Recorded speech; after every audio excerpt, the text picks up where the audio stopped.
I got my first set of golf clubs when I was 5 years old from my grandparents for Christmas. Once the weather turned and the trees started to get green again, my great aunt Michelle signed me up for my first golf lesson at Butler's Golf Course. When I was there and started swinging, I started to question if my parents were lying to me about not being related to Tiger Woods. I gave the Tiger fist pump on a few putts and was just bombing drives. I had to take a few years off. I was just too good for the sport. Like, look at the backswing and the baseball grip. In third grade, my grandpa took me for my first round of golf. I kind of lost my game and had to work from the beginning. Each summer until 8th grade, we would go once a week and play 18 holes at South Park. That's him on the way left. I did not start to take my game seriously until I got invited to the Baldwin Golf Room by Mr. Sinning in 8th grade. It was there I started to work with the varsity team and work with Coach Dan Riley on really improving my swing so it can become the best it can be. I've worked with Dan for 5 years now, and he seems to be helping me each time I take a lesson. In 9th grade, I made the varsity team. I didn't play too well, but I kept on improving throughout the year.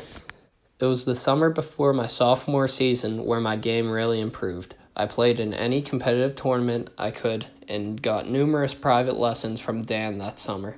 I played as the two-man on the team and helped lead the team to playoffs for the first time in 3 years.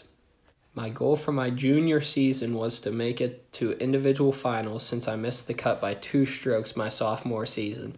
I put in many hours at the golf room, staying after practice to hit more balls, hit more putts, to chip some, going to the range in 30-degree weather, and playing any chance it got nice. The qualifier was at Butler's Golf Course, which is very easy, and I moved on to individual semis. Semis came around, and I was fighting the hooks all day long, but I stayed determined to try and make the cut. I thought I had no chance of making it, but when I came in, I saw I made it by 1 stroke, and I was the happiest man alive. I made it to individual finals. Unfortunately, I did not have my best round and got 31st out of 36 at Fox Chapel Golf Club.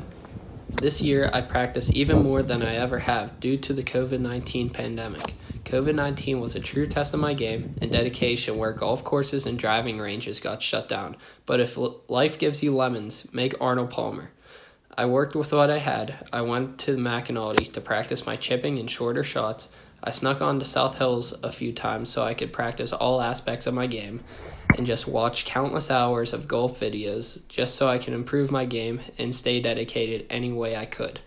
I helped hold my team accountable as the captain during these unprecedented times by scheduling unofficial practices and golf trip we usually do through the school, but that started with holding myself accountable as well. I even started playing with a 6th grader, Michael Qualich, who just loves the game and shares the same commitment and dedication as I do. The qualifying was much harder since it was at Cedarbrook Gold, and my coach and teammates know I hate that course. I ended up powering through and make it to semifinals. The semifinals were held at the same course as the year prior, and I played one of the best competitive rounds of my life, making it by 3 strokes. The finals were at South Hills, which is our home course. I came in with a lot of confidence, but just did not have a good round and got 19th out of 36. Even though I did not have my best round, my hard work and determination paid off as I did better than last year. My coaches, my teammates, and my family were all proud of me, and that's what matters the most.